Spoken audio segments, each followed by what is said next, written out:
Meeting executive Carrie Crockett knows that delivering intensive attendee education can be challenging. Keeping them engaged in a 2-hour session, sometimes that's a real challenge. So Crockett joined many of her PCMA peers at the opening general session to learn about science-based ways to make her education sessions more effective. I think as a medical organization, it is tough sometimes because usually that typical scenario is the didactic learning with these slides that are so intense. Keynote speaker and brain scientist John Medina discussed an idea based on spotlight theory. If you don't do something in 10 minutes, you're going to lose your audience. He says that to help attendees effectively learn, speakers need to deliver their talk in 10-minute chunks. He says it's like having a good meal. You eat for a little while, but once you finish putting stuff in your mouth, now you want to chew and swallow. When you do that, you don't put another forkful in your mouth, right?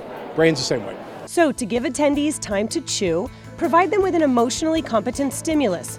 Something Medina says will allow the attendee to find meaning in the detailed content that you're providing. The stimulus can be a meaningful story, a surprise, or an appeal to the attendee's survival instincts. So, every 10 minutes, give them a break and give a 2 minutes, can't be more than about 2 minutes or so.